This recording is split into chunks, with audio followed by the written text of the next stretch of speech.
This is Software Engineering Radio, the podcast for professional developers on the web at se-radio.net. SE Radio is brought to you by the IEEE Computer Society and by IEEE Software Magazine. Online at computer.org/software. Hi all, welcome to Software Engineering Radio. This is your host, Kanchan Shringi.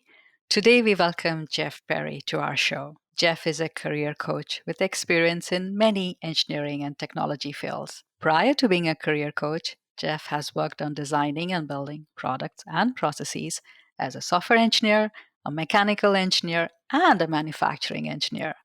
Jeff now aims to help software engineers make intentional career transitions while leveling up their skills and also balancing their lifestyle desires.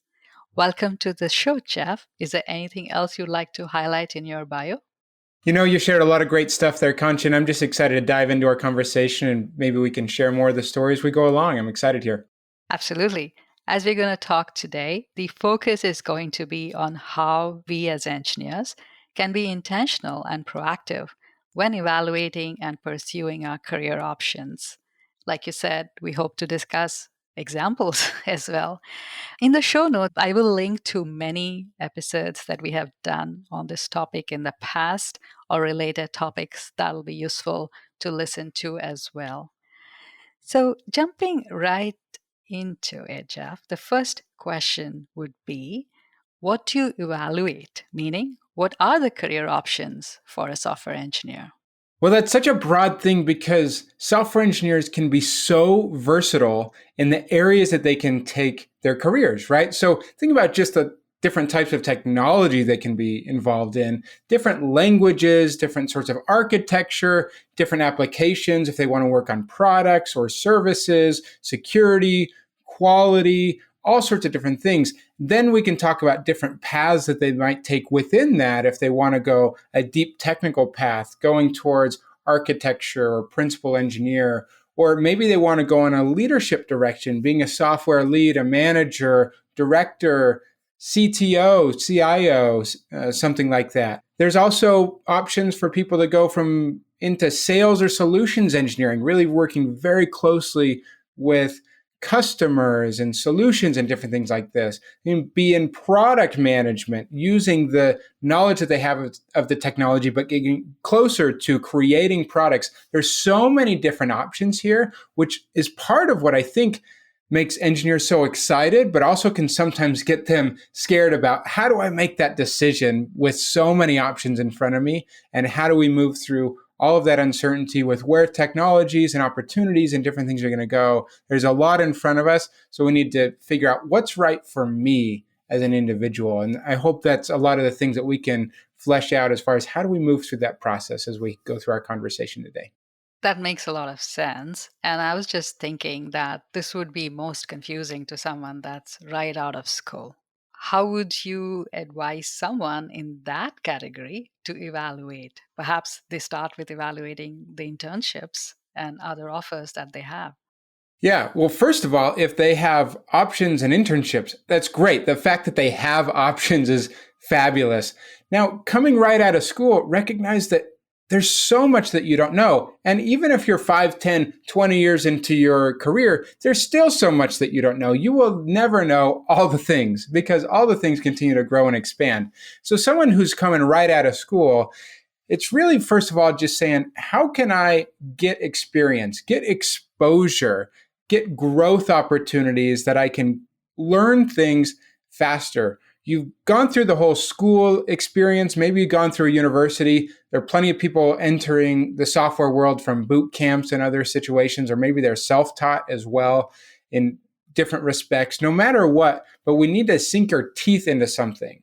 And so evaluating the options that may or may not pay the very best, but what opportunity is going to give you the most exposure to different opportunities, to different technologies and different methodologies so that you can learn the fastest. Because that's probably the most important thing early on in your career, and something you want to establish early on and continue on throughout your career is how can I learn, and grow at this stage. So if you have multiple options, some may pay differently than others, but don't make that the only factor that you consider the experience and the value and what you are going to learn through that process as you're looking at the different options in front of you. How does that change as you proceed on your journey? So let's say I am somebody with, say, 7 years of experience. How should my approach change at this point? Yeah, so at this point, find that a lot of people are starting to look at, okay, I've had multiple experiences. Usually you've been touching multiple different types of technologies over the years, and you've maybe gone into leading projects, if not people, at this point, and taking the lead technically in various circumstances. But now people at this stage, a few years into their career, they're starting to think deeper as far as where they want to go in terms of the type of roles that are important to them. Do they want to go deeper into the technological expertise? Do they want to go into that principal engineer route or architecture route type thing? Or do they want to consider leading teams? Do they like those experiences leading teams and projects, mentoring other engineers, and having those sorts of growth experiences? Do they want to perhaps shift towards product? So this is a lot of times a defining point, and it doesn't need to be the only one, but it's one of those periods where you've got a little bit of experience under your belt. You've worked on multiple teams, if not multiple companies, on multiple products and services at this time. And so you've got a lot more to bring to the table and things that can inform your decisions at this point as far as which direction might be the best fit for you. And so trying to chart that path and go deeper in a particular area of focus and the path that you want to take at this point. So you did talk about, you might probably worked in multiple teams. How does that play a role versus you as an individual and you being part of a team? Yeah, so it plays a role. Obviously, everyone's experience is different, but even if someone has been in the same company for the first 5-7 years of their experience, there's no way these days that the team that they worked on and the products and the technology that they worked on is exactly the same for that entire time, because things continue to grow, progress, there's new projects, and people come in and out of teams, or maybe you might get shifted to a team. People have different feelings about reorganizations that happen at organizations. So even if you're in the same company, you're going to work on different teams. And really what that does is it gives you different pieces of exposure, and you have different opportunities to take on different levels of responsibility for how you move through projects. So those early years, you're probably really taking a lot as far as other people assigning the work that you're doing, and you're maybe a lot more reactive in terms of the type of work that you're doing. But later on, as you develop expertise and you have different experiences, you may be raising your hand and seeking out different sorts of experiences where you can apply your unique skill sets to the betterment of the team and the organization so that everyone can benefit from that better. So far, your recommendation was focus on gaining experience, learning, getting more responsibility, working on different kinds of projects, interacting with different kind of people. But now, let's say I'm somebody with close to 15, maybe more than 15 years experience. What should I do now? Do I start to have some kind of a plan, or should I already have had a plan? What about building a reputation for myself? What about compensation? What about work-life balance? Yeah, so all those factors that you mentioned, absolutely, we should consider those at every step along the way. And it's this weird balance between trying to be what I'd say intentional or proactive or deliberate versus also letting things emerge and letting opportunities come your way. Because at no point, whether you're at the beginning of your career or 5 to 7 years in or 15 years in, are you going to have this crystal ball moment where you have everything mapped out in front of you, where it's like this magical treasure map of X marks the spot, and you have every step along the way. I mean, people ask all the time, where do you want to be in 5 years? You can answer that with the best of your knowledge today, but whether or not that turns out to be exactly where you're at, that may or may not be true, right? Even if you are giving the best answer you possibly can. So later in your career, though, again, it's another sort of mental, emotional, strategic shift from how do I broaden exposure to how do I expand influence, right? And this influence that people are trying to have, again, can happen in multiple different angles, where if they went the deep technical path, a lot of times they're trying to expand influence in how I deliver high level, deep technological expertise on the architecture, principal engineer type roles, where I can really be the leader on the technology side, be able to put things together and lead teams to that success. On the other side, it may be more strategic, connecting more with the business and the technology. On the leadership side, as far as do I want to be a director of engineering, go towards the CTO type role or VP of engineering, all sorts of titles that could look like, right? But do I really want to go on that and build those teams and either scale that in a startup, or obviously companies and the types of things they're going to be working on can be vastly different. But in any case, a lot of times the shift is towards how do I expand my influence? How do I protect the compensation? How do I deliver the value that is this combination of all the experiences that I've had so far? And how do I find ways that I can apply that in unique ways, but that are still going to give me growth opportunities? Like you still don't want to be complacent and content with, hey, I've learned everything and now I know everything and now I can just operate. Still continue to have that drive to be curious, to learn and grow, because technology will continue to change. But you're at this point where you can kind of have this influence and stewardship and really grow other people and give that experience to others and help grow them along the path along with you. So a couple of follow-up questions. You Sure. very rightly said, I don't have anything to debate that as my experience. But you said, even if you answered what you would like to do in 5 years, that most likely will not hold true. But should you even try to answer that? Is there benefit in trying to think through it? Yeah, so here's how I think about this. I work with engineers all the time on career clarity ideas, as far as like what's really important to them, where do they want to take their careers? Now, a couple different things. Again, it's not like this magical treasure map, but what we can think of as far as those things that are really important to us is maybe we can map out a North Star, right? A direction that we want to take, a guiding light. And these can take the forms of the types of companies, the types of environments we want to be in, the types of technologies, also answering questions, what do I want to learn, right, at every stage? But it can also take a form, maybe another analogy that people can relate with is like a set of filters. So you have some things that might be really important to you. Can you use those items, whether that's compensation, work-life balance, types of technologies, what does the role look like? What's the depth of technology versus the leadership opportunities I'm going to have? All those different things that you map out as far as that are important to you.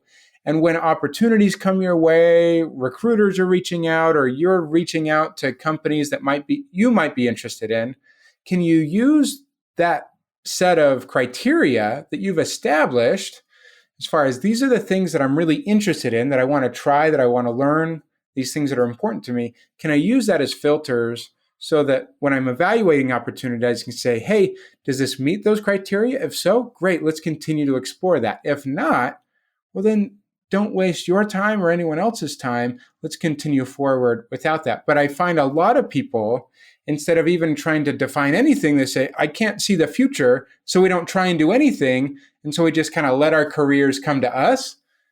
And what that means is we are fully reactive to what's going to happen. And so if we don't chart our path, then someone else will chart it for us, right? But I like to say, or use the old story, maybe people are familiar with Alice in Wonderland, right? The old movie and book. At one point, Alice is lost in the Wonderland and in the dark forest, and she comes to a fork in the road, and she finds this other character, the Cheshire Cat, right? And the cat and she are talking, she asks the cat, which path should I take? Because there's multiple paths to take there. And the cat asks, well, where are you trying to go? And Alice says, well, I don't know. And to which the cat replies, well, if you don't know where you're going, any path will get you there, right? So if we at least have an idea of where we're trying to go and who we're trying to become, then in the moments, today, in the present, we can take steps and take actions in accordance with where we're trying to go. And also, another way I'd put it is who we're trying to become as a person, as a professional, right? The traits that we want to build and the skills we want to build along the way. Sometimes there are some other constraints, example, immigration processing. So, in your experience, has that changed how people approach their careers? It has. I've worked with a lot of people who have dealt with that. They're trying to work through visa constraints and trying to go through the green card process here in the US and different things.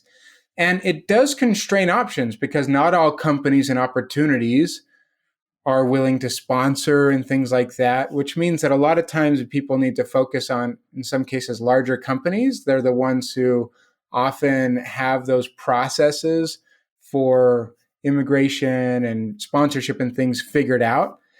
And so it is a constraint. It's a hard reality, and it's something we need to work through. But that doesn't mean that we need to throw all options and those other questions and things that are important to us out the window. So I've still found that people can still grow great careers and have great opportunities, even perhaps within a limited scope for a while, and then finally eventually get that green card process, and the shackles are sort of off and they can do whatever they want professionally, and that opens up opportunities of even entrepreneurship or some startups and things which might not have been possible before. But all the way along, it's still asking those questions, even within the role that I'm at, even if you're not changing the actual job or company that you're in, how can you even take micro steps to take on some new challenges, try a new project, learn a new technology, raise your hand and take on a new responsibility, see a need that the organization has and see if you can fill it in a new way to grow those skills, those capabilities that you want to have now and in the future along the way. Thanks, Jeff. So, you did bring up everybody's unique proposition. You mentioned that. Why is that important? And in your, as you've talked to people, do you have examples on when that became important and how did someone develop it? Yeah, these unique value propositions are important. And by the way, we're talking a lot here and there's a lot to go through. And so I want to share for the Software Engineering Radio listeners, I've got a whole set of resources on some of the topics that we're talking about here that people can go grab at www.engineeringcareeraccelerator.com/SE radio. They can go grab some free resources around some of these topics that we're talking about here, because if they're anything like me, they're probably doing something else while they're listening to a podcast, out on a walk or exercising or out on a drive or something We'll like put that. that on the show notes for sure. Right. So we'll make sure that they get those resources. But going back to this whole idea, like how do we recognize our own unique value proposition? Well, first of all, recognize that it changes and adapts and grows over time, right? As we have new responsibilities, we have new opportunities, these things grow and develop. But as it stands right now, one of the tools that's in that resource that I shared there that I really love pointing people to and helping people, I would say, discover for themselves is something called the Genius Zone. Okay. As engineers, there's a lot of things that people are probably really good at, right? They have a lot of skills. We can talk about all sorts of technical skills, but maybe they have soft skills and things like this. Like these are things that they're very good at. They can lead projects, they can develop websites, they can create apps, like whatever that is, where they have these great skills. But a Genius Zone is something that perhaps is a little bit more unique to you. You can look at it as a combination of skills. So maybe you've worked on certain types of technologies in a combination that perhaps few people have. And so that gives you a unique approach to how you approach these problems. Maybe worked across different industries that combine in a unique way. I've had some people who worked on finance side, finance technology, and real estate technology and bringing that together. And so some of the ways that the technologies are trying to use those things, they have a unique perspective and they bid on the technology side and perhaps on the user side. And so they have a unique perspective in their ability to bring value to a company that's trying to do some of those things, right? But in any case, what we call this is like a personal brand. It's really being able to communicate who you are, what you can do, and how that maps to potential needs of an employer, or if you're an entrepreneur, a client, or potential clients or group of people, so that you can map and show them and communicate how you deliver value as you understand what their needs are, right? And this is kind of the essence of what a personal brand is. Like, who are you? What can you do? What are you kind of known for that people can really utilize that value in a unique way? Do you have any examples of how you might have helped someone communicate this or even realize it for themselves? And how did it change their option? Absolutely. So here's a couple examples. One was a client I was working with where she was an experienced level engineer, a PhD level engineer. She went deep in technology, and she was in a consulting company that people were coming to them, and she was deep in the tech with all the client projects that they were working on. But she recognized that she had some opportunities to get involved in leadership and managing the projects and interacting with clients. And she recognized that she loved doing that work more so than just being deep, deep, deep in the technology all the time, all day, every day. And she had some real skills in that. And so she started exploring, what are these things? How do I map these things? Because she had the deep technology expertise, but she also had some broad technological expertise. And so she started thinking of, what are some of the different ways that I could apply this? She didn't consider for a long time, until we had some conversations, and she had some conversations with other people, that like technical project management and program management might be a potential fit for her, where she could really connect the technological experience that she had with the project management and working with the people and bringing teams together and those resources in a really effective way, where that really lit her up, where she really enjoyed that. And so she went on that path and eventually did that and started working at a national lab doing some of that work, right? So that's one experience. Another experience is someone who, experienced software engineer, probably 15 to 20 years into his career, but he'd had some troubling times along the way. And so what he said to me is, he said, I'm trying to find my happy place in my career. And he didn't know what that meant. It was pretty vague. It was really interesting, but he said, I'm trying to find a way that I can really enjoy where I'm at. And he thought originally that what that meant was that he needed to make a career shift to a new job. Okay. But actually what that meant is he needed to connect with his genius zone, which he realized was more on the taking really ambiguous projects, greenfield projects, brand new, not a lot of definition around that, and building the technology and the business processes around that to be successful from beginning to end, rather than a lot of the experiences that he had where he wasn't really thriving when he was just kind of in a quality maintenance mode. There's a challenge, there's a ticket that comes in, needs to fix that. That wasn't anything that really excited him and something that he found a lot of fulfillment in. But he had some unique skills, and he'd been able to see that over the course of his career and working on those greenfield, ambiguous projects, putting definition around them and helping them kick off successfully. And so he was able to find those opportunities within his current role in ways that he could do that and build some more rigor into that process. And then eventually did actually make a career transition to a new company where he could do even more of that and continue to ask this question, how do I deliver the greatest value in my organization and to my team? He shifted some of his mindset around that. So, a couple of follow-up there. When do you actually start thinking in this way of what is your personal brand? Are there specific events that trigger that introspection? That's one question. And the second one is, when you call it personal brand, a lot of software development is collaborative. You had the example of the engineer who was actually thinking of becoming a technical program manager. So there's a lot of collaboration involved. Scrum, DevOps, work on the success of the team as opposed to of the individual. So what does that mean to have a personal brand where a lot of your work and impact is really performed in teams?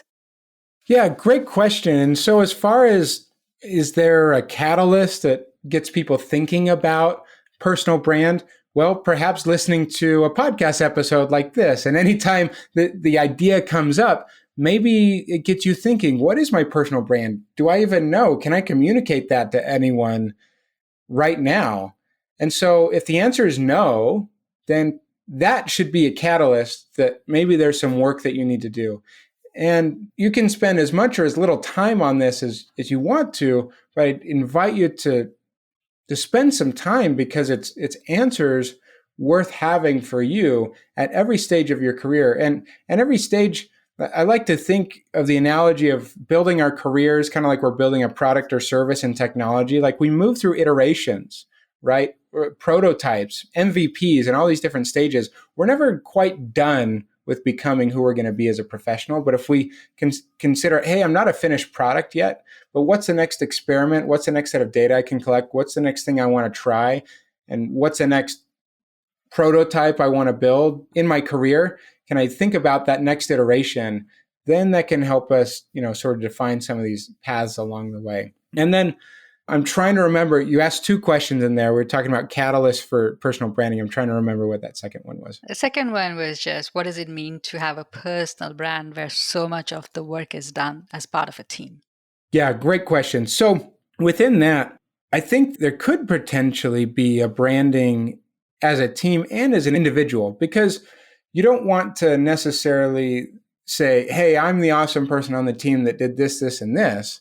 But we also need to recognize that every person in the team is an individual and brings unique value and skills and abilities so that the whole team can be successful. And so the collaboration and the personal brand maybe internally to your team is like, what are you known for as you think about optimizing the skills on your team? Whereas a lot of software teams can be kind of interoperational, they can cross paths and they can share a lot of the workload and different sorts of tasks that they can do.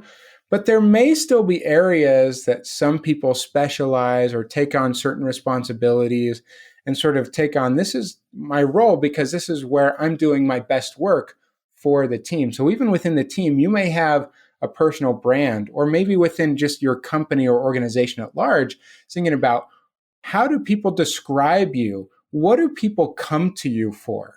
How do you deliver your highest value to the organization? If you can answer those questions kind of internally, and so it's not making you separate from the team, it's like, how can I actually contribute best to the team given the experience and the skills that I bring to the table and the things that I really enjoy doing? Because if you're enjoying doing more of your work, then you're probably going to be doing better work. That brings me to my next question. You talked about how you're known in the company versus the industry. So what's more important? Do you pick and choose, or do you figure out how to do both? I think you can do both, absolutely. And I love the concept of, we should be growing and developing and nourishing relationships internal to our companies, but also continue to grow and see what's outside of there. Because people outside of your current organization are doing things differently. There's different technologies that are being used and developed.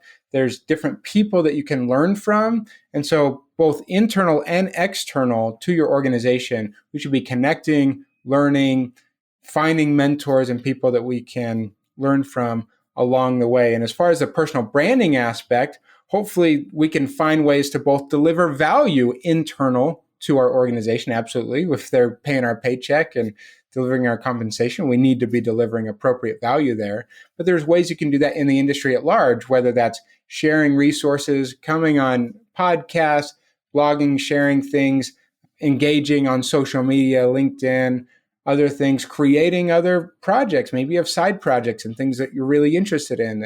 I see amazing things that software engineers are doing all the time outside of perhaps their main mode of employment to deliver value to the industry at large and to share things about that help other people in various respects. So some of this was covered in episodes 281 and 245. As I mentioned earlier, I will put that in the show notes, the links to these other episodes. But especially with respect to the last few years, and especially with a lot more remote working, do you see that the means of achieving this has changed in some ways? I would say it's only accelerated, right? So going through COVID and expanding remote options to deliver value for people and organizations, and the way that people are more and more willing to connect no matter where you are in the country or around the world, right? I think it's only accelerated some of these things where you don't necessarily need to be on site with the people that you might be collaborating with or connecting with. I think the expansion of social media platforms, and the one that I'm most connected with and use the most in the professional context, which I think is what we're mostly talking about here, is LinkedIn. LinkedIn continues to grow in the engagement that people are having on there and how people are finding new opportunities, collaboration partners, and all sorts of things. But your ability to share and be, I don't want to necessarily use the word influencer, but a creator and someone who shares and contributes to the community is amazing, because only 1% of people who have LinkedIn accounts actually share content on a weekly basis. So if you share just something a few times a month, suddenly you're in the top 1%. It doesn't take that much, right? And so all sorts of different ways that we can find ways to share. And so I think the modes of operation maybe haven't necessarily changed, but I think they've just accelerated in many cases. Thanks, Jeff. So I wanted to talk now more about some more catalysts in terms of thinking about brand or skills. So you had an example where, talking to this engineer where he was thinking of a career shift initially, and you kind of guided him towards what his genius zone was and what he could potentially contribute within his company itself. But there must be a time where you start thinking about what's the best way to grow. Is it towards leadership positions, or is it a completely, a horizontal shift in a different area or acquiring different skills? So do you have examples where people have struggled with this? In terms of, has someone asked the question, hey, I've done reasonably well at being a software engineer. I have done lots of projects. I've led projects. And now I'd like to figure out if I should become a manager or should I do something else, because I do want to keep making progress. Do you have any such examples of a struggle? Yeah, absolutely. Because, I mean, even just that question alone, should I stay closer to technology or should I go deeper into management and leadership and things? That's a big question that a lot of engineers have, and trying to figure out not just if I should do that, but also there's a component of timing, right? Because any path could be right for you, but sometimes the timing isn't necessarily right for either your organization or for you personally as well. And so there's a lot of different things to consider. So some of those questions you might start asking yourself, especially if you're considering management or leadership, is recognizing that a shift to a role like that is a complete shift as far as your focus of the value that you deliver in your role, right? Because as a technological engineer, an individual contributor, your main value is delivered with the technology that you deliver, whether the code that you write, the products that you're creating, and collaborating with your team. As a leader, you deliver value as you enable others to deliver that technological value. You need to be willing to step away from a lot of the hands-on work. And sometimes there are perhaps lead roles and other things where you're sort of in a hybrid role where you're still, deep into the technology, but taking on some of those management and leadership responsibilities as well. Different companies structure that in different ways and call those different names. And so we don't need to get too much into the semantics there. But it's always asking yourself the question at these crossroads, whether that's an opportunity that is placed in front of you, or as you feel like, I think of, in terms of you're asking about a catalyst, think of different stages of our career as kind of like an inverted S curve, where we get into a new opportunity. There's sort of a steep growth phase. Then eventually we start to plateau out, where we feel like, hey, I've learned, I now feel like I'm operating at a high level, but I don't feel like I'm being pushed and grown anymore. So feeling that plateau feeling is a great catalyst and indicator that, hey, perhaps there's something there that I need to explore, try something new, whether that's in my current role, organization, or something else. And again, a lot of times we're just trying to experiment and see, get some data along the way to see what might fit before perhaps we do a full commitment to a new path. So there's certainly the impact, an intrinsic desire as well to have greater impact, greater influence. But compensation has to play a role in this as well. Can we chat a little bit about that? Absolutely. But everyone values compensation a little bit differently at different stages of their life as well. One of the big things that people are doing is, it can be easy to compare what I'm hearing that my peers in my same company or other companies are making in different things. But compensation across roles is not equal if roles are not equal in terms of the value that you're delivering. And also, what is that taking from your life, right? So you could be making an astronomical amount of money, but if you literally have zero time to be with your friends, family, loved ones, and work on other things that are really important to you, or maybe it's suffering in your health, is that increased compensation really worth that, right? And so each person is going to be a little bit different there. But absolutely, when we're trying to consider compensation, I'm big, though, on everyone being able to be paid fairly for where they're at. And we can think about how do we negotiate appropriately, whether in our current role that we're at, if you've been at your role and you're seeing other people come in and you're hearing maybe of inflated salaries, absolutely you should be asking yourself, hey, can I get up to that same level too or beyond? If I've been around for a while, a few years, someone gets hired at a compensation level above me, there's no reason why you shouldn't be asking those questions on whether or not you can get that same pay bump too, as we've seen compensations increase across the software engineering industry the last couple of years especially. But you may think about, hey, if this company that I'm at just doesn't have the ability to compensate you for the level of impact and value that you bring to the table, then you may need to find another organization that has the capabilities to compensate you in a different way as well.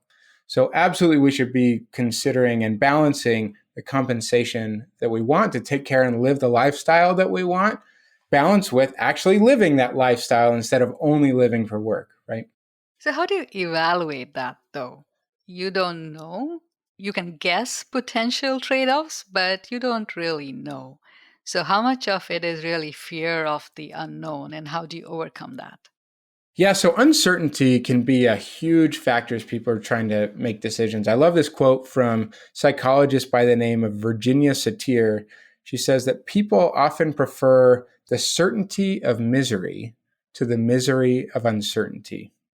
Right. And so as we're evaluating potential options, if we wanted to take on a new role or things like this, yes, there are things about that we won't fully know until we get into it. Right. That's just the nature of it. And it's the nature of life. Like we will not be able to map out what everything is going to look like. If we did, life would be a lot less challenging, but also probably a lot more boring if that were the truth. If we actually had a crystal ball and could see the future. But as we are moving through this process and trying to say, how do we make these decisions? We just have to have a little bit of, for lack of a better word, faith that we can make the best decision based on the information that we have right now. Now, if we're considering other companies and things, we can collect more data online. If we're talking about compensation, there's all sorts of compensation data. Levels.fyi is a great place for software engineers to compare different companies and different roles and what that looks like as far as what compensation levels are these days, total compensation, other things, salary.com, Glassdoor, all sorts of other places that you can compare on the compensation level data. But also asking those questions that might not be quite as quantitative, but more qualitative as far as quality of life and different things that we consider. Having those opportunities, whether you're interviewing in the company or you can reach out to a few people in a potential company or in a different organization, your existing company, whatever that transition that you're considering making right now, can you have a few of those conversations with people who understand and know and hear and talk about those considerations?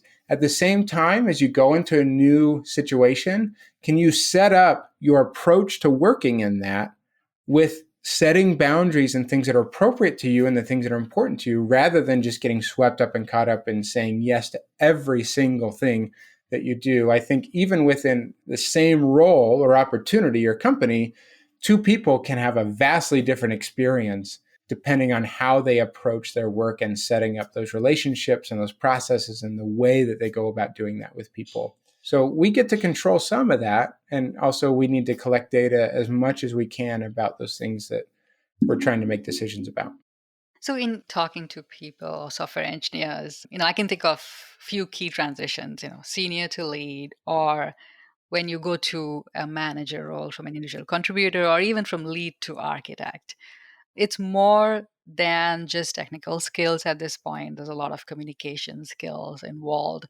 There's new things that you wouldn't even know are going to be expected of you. So, do you have any examples of people who have navigated these key transitions or some other key transitions? Yeah, absolutely. So these sorts of roles, just one person who I was working with, he was an experienced engineer about 5 years into his career, and he'd found himself really taking on that lead technical role.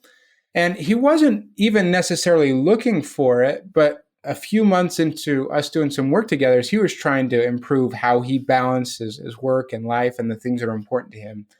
He had the position opportunity come to him to become that engineering manager for the first time, moving from that senior engineer to engineering manager for the first time. And so suddenly now he was taking on a responsibility for, I think it was 6 other engineers in the team and the responsibilities on a global team, right? But the truth is that he'd already been doing a lot of that similar work already. And I think that internal to companies, a lot of times when these new opportunities come our way, it's because people get those opportunities when they're already sort of filling that role.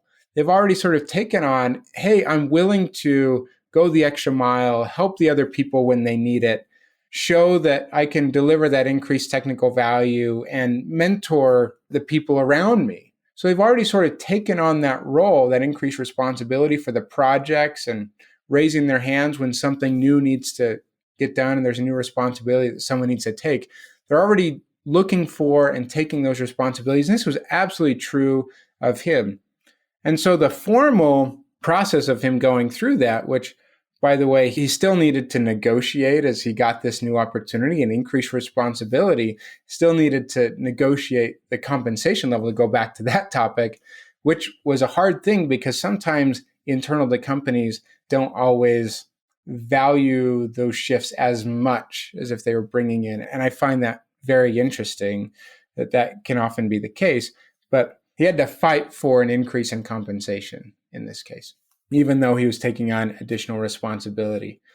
But the process of him actually functionally moving through that process really was a process of clarifying what is this new role, right? Like, what does he still need to own from maybe what his previous responsibilities were, but he needed to fill out and understand from his leaders and others what were the key areas of value that he needed to deliver. And I think so much of that process is just a process of clarifying the roles and responsibilities that we have and also helping our teams do the same, which sometimes we just get thrown in and say, yeah, go figure it out without really clarifying what those responsibilities are. It took him a little while and he didn't always have the support to do that and still had to take on and finish projects from his old role that he was dealing with and all sorts of things. So that transition process can be difficult, but he had built the skills necessary because of the ways that he was operating before with his teams so that he was able to be successful, even though perhaps there was a period of stress through that transition that he needed to get through before everything was fully transitioned into the new role. That's useful to know because what you're really highlighting is, of course, even just understanding what the new role entails and understanding what are the different steps needed to transition into it. But what about interviewing? Even when you are moving, maybe internally, it's still a new role. Whether you're moving vertically or to a different team horizontally, there, in my experience, there's always some level of interviewing involved because you are working with different people who may or may not know enough about you and your skills. How does one approach the interview preparation? Yeah, and sadly, this is one area that I find that people don't spend much time on. because they think, hey, I kind of been there, done that, and whatever they throw at me, I can answer those questions. I think there's a lot of opportunity, though, for appropriate interview preparation. Again, you said maybe that's internal to the company, and that interview may be a little bit different because people already kind of know you and your work, and that's going to be a little bit more focused on those things and how that applies to the new role. But the process of appropriate interview preparation is to go back to some of those personal branding principles we were talking about earlier. How can you connect who you are, what you bring to the table, with really considering what are the needs of the organization or the team that you might be starting to work for, right? So how can you connect? What are they trying to accomplish? What are they trying to solve? Or I love the way of thinking, if there's an opportunity, a job opportunity or a job role or requisition out there that's open, then that means that there's a problem that needs to be solved, right? How can you understand that problem and through the process of the interview, frame yourself as the solution to that problem? Okay, whether that's you showing that you have the technical chops to do that, you've worked on similar projects, you've delivered similar types of value and results that they're looking for. But the more you can understand about what they're trying to accomplish and what that problem is that they're trying to solve, the better you can do that. Now, as far as pragmatically, how do we answer those questions? On the technical side, we can't even get into all the different types of technical questions that software engineers can be asked and the different ways that those interviews are structured. But on the other side, behavioral interviewing still maintains or continues to be a very, very common interviewing practice. These are those questions that are like, tell me about a time when. And you have this opportunity to tell a story when you have done something and help them move through that process of seeing how you operate in the situation or the type of situation that they're asking about.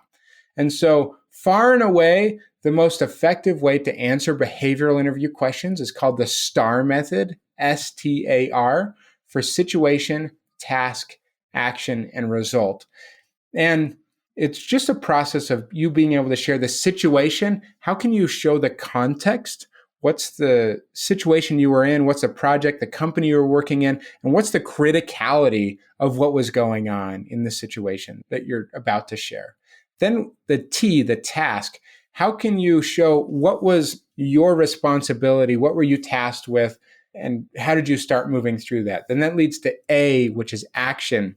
What are the steps you and the team moved through? What are the problems that you needed to solve, the barriers you needed to break down to solve this problem or move through the situation? And then finally, R is what's the final result? And ideally, I would love to see things that are quantitative. Can you show we save this much money, we increase quality or uptime or whatever the metrics are that you're measuring on, we were able to improve by this much or decrease the problems by this much and show that you deliver quantitative value in this situation. And those are the things that an interviewer is going to remember. And all along the way, we can weave in kind of our personal brand and characteristic traits and things that we can weave in along the way as far as the types of skills you want them to remember that you have, the type of person, the team member you are, all along the way. We can sort of weave those in. And there's some tactics we could talk about and get into that I coach people on all the time to do that effectively. But you want to be memorable and you want to connect and show them that you can do what they need to do in order to solve the problems and deliver the value that they need to have happen. Thanks, Jeff. So I wanted to now start talking about the role of mentors as well as coaches. So in our earlier conversation, we talked a little bit about how do you get over the fear of the unknown or the unknown. You mentioned, seeking out people who have done it before and talking to them. And some of this was covered in episode 281, but would like to, discuss that with your perspective as well as expand this discussion to professional coaches. How do people find mentors?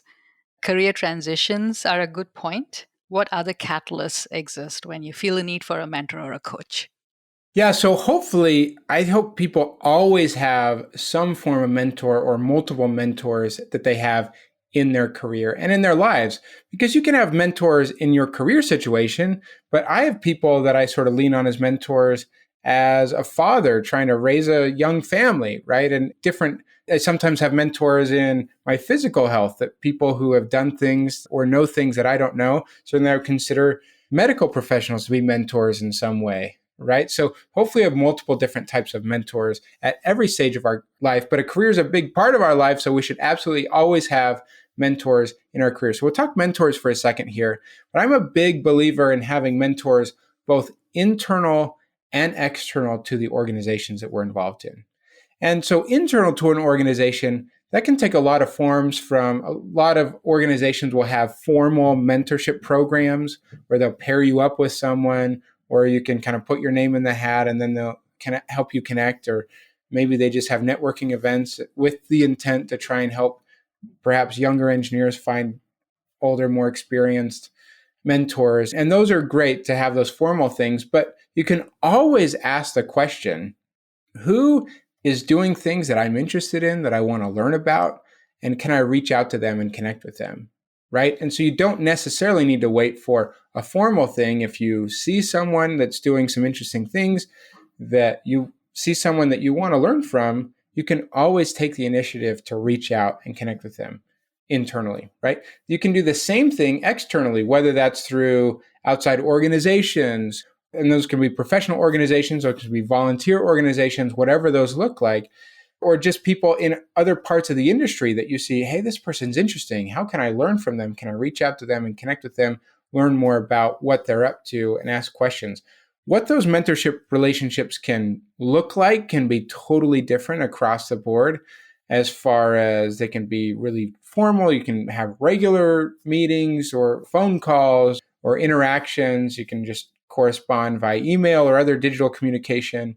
They can be as formal or as informal as both of you agree, but that's one of the key things with having meaningful mentorship relationships, is that those expectations are clarified for both of you so you can get the most out of it.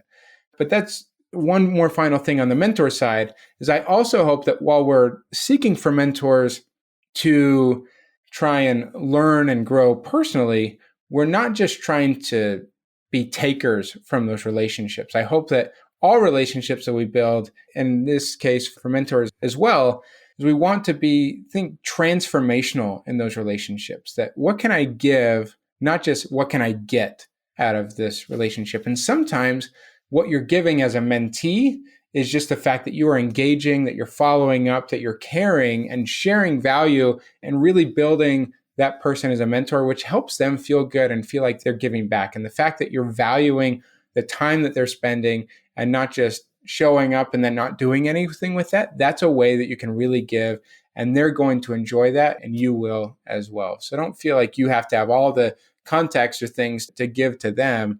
I mean, obviously there's a disparity there as they're more experienced and have more connections there, but you still want to be contributing to those relationships.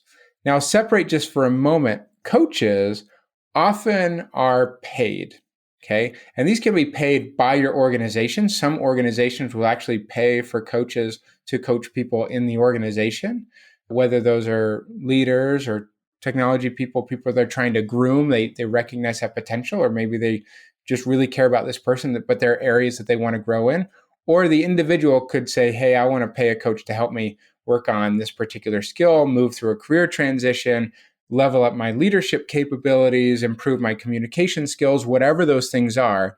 There's often a financial investment that's involved here, right? And I think that changes the relationship in a little bit, but it's often positive, because the fact that a person is financially invested often gets them being that much more committed to the process. And it also helps the coach side of things, where the coach is also invested, because a coach wins when their client wins, right? And so they are invested in, how can I do everything I can to be helpful and help this person be successful? Whereas a mentor is most often unpaid, and they're just doing it kind of volunteer because they want to give back, but they're often going to be a lot more reactive or passive in their approach to the mentee-mentor relationship, whereas a coach will be a lot more active because there's an investment in a process that they're working through that. So it's just a little bit of the differences there from my perspective. And even being a mentor, it could be just a specific area of advice that somebody approached you for, right? Could be just one-offs as well. Those are valuable too. Absolutely, absolutely. Sometimes it's just one conversation. And anytime, as a mentor or mentee, like, hey, can we share things and deliver value for people? And so if you're at a one-time event and someone asks you some questions at that event and you're able to share your experience and expertise and that can be helpful, that's you serving as a mentor. If they want to continue that conversation and you have bandwidth to be able to do that, then great. But if you don't have to say yes to every single person who wants to ask you to be their mentor, right? But the people who you can tell who are really willing to give to that relationship and they're hungry for information and advice and you feel like you have a connection with, then those are maybe the people that you want to focus your time on, right, as a mentor. What's the role of managers in this, in your experience? So managers can be mentors and sometimes take a little bit of a coaching role in this.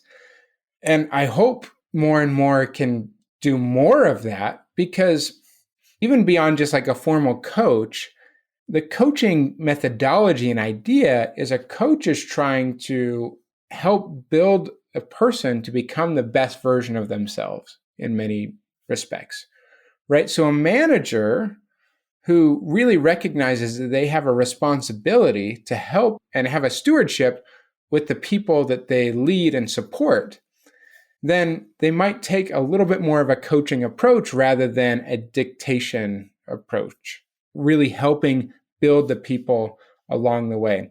So managers often can serve as a mentor to people on their teams, but I would also encourage a manager to encourage others to find mentors outside of themselves because their team is only one perspective of the types of technologies and things that they're working on. So getting those different perspectives in other teams in the organization again or external is going to be helpful for them because a manager also only has limited bandwidth and also is so closely tied to what that person's doing with regards to what the manager is trying to accomplish in the team and the projects they're working on and different things that they may be, in some cases, too emotionally invested in the outcomes and the things that that person is working on, whereas an outside mentor or coach might be a little bit more third party and only consider what's best for that person. So manager absolutely plays a role, but it shouldn't be the only person who's serving as a mentor along the way. That makes sense. And is that also your experience on people that approached you with career coaching, that they wanted somebody who was not involved with the situation? 100%. A lot of times that's one of the things that they will say explicitly. I want to talk to someone who can give me these outside perspectives and see things that I can't see or is not closely tied to wanting to keep me around or anything here, but is just involved in trying to make the best decision for me, right? And so absolutely, that's one of the great values that an outside mentor or coach can serve is they have a completely unbiased outside perspective to try and just help that person succeed for what's best for them without any tie to the results of an organization or a team or anything like that. Now, obviously, I will want, if someone's trying to make a career transition, I will want that person to not just leave their previous organization high and dry, right? I want to help them also move through that transition gracefully and set the team up for success if they are leaving. But, we still need to consider what's best for me and where I want to take my career at this point. So, Jeff, why did you become a career coach? What was your catalyst for this? Yeah, so there's a long story to it, but about 5 years ago, on top of the engineering and engineering leadership work that I was doing, I had opportunities to get into training and coaching kind of internal to the company I was working at. And a lot of the things that are basis of the work that I do are based around mindsets and shifting not just the pragmatic things that we do, but how we do that and how we think about ourselves and the people that we interact. And that was because of that work that I got to do, that training and that coaching work that I got to do internal to the company, because I recognized as I started opportunities to do some of that work, it was about 5 or 10% of the work that I was doing, I loved it. And I loved those days that I was involved in that. I found a lot of fulfillment around doing that sort of work. And so I started thinking for myself, hey, I recognize that I'm really excited about this stuff. How can I find ways to do more of this? So this is something that I raised my hand and I said, hey, I can do this. I tried it out as a thing on top of my normal responsibilities. And it gave me exposure to a new way of working. And so then a couple years later, I got to one of those kind of career plateaus for me where I recognized that I was at a point where I needed a change. I wasn't necessarily delivering my best value for the organization, and it wasn't necessarily the best place for me to continue to learn and grow. And so we explored some different options, but eventually got to the decision where I decided that it was time for me to go. There wasn't really a perfect place for me in that organization anymore, even though I didn't know what was going to be on the other side yet. And so I spent a lot of time in reflection and introspection to try and figure out what this was going to look like, what was my next step going to be. And eventually had one of these days where I was journaling and I was writing all sorts of ideas of what the next step in my career could look like.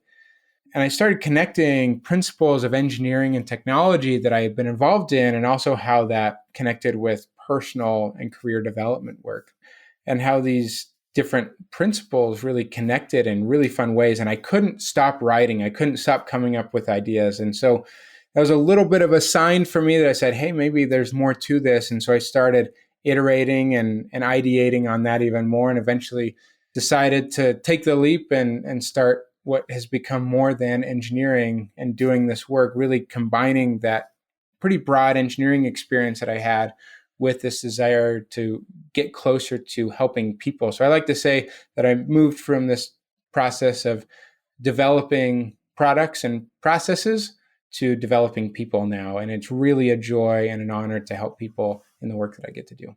How can people contact you? Great question. So again, we'll share that resource I talked about earlier, and they'd stay connected with me there at www.engineeringcareeraccelerator.com/SE radio.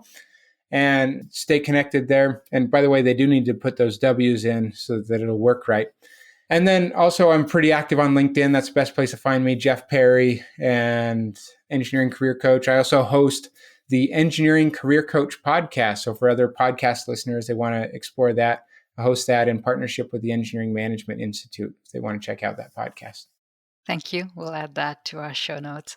It's been awesome to have you here today. Thank you so much for coming on. Thanks so much, Kanchan. It's been a great conversation, and hope this was an added value to the SE Radio listeners. Thanks so much. Thanks all for listening. Thanks for listening to SE Radio, an educational program brought to you by IEEE Software Magazine. For more about the podcast, including other episodes, visit our website at se-radio.net. To provide feedback, you can comment on each episode on the website or reach us on LinkedIn, Facebook, Twitter, or through our Slack channel at seradio.slack.com. You can also email us at team@se-radio.net. This and all other episodes of SE Radio is licensed under Creative Commons License 2.5. Thanks for listening.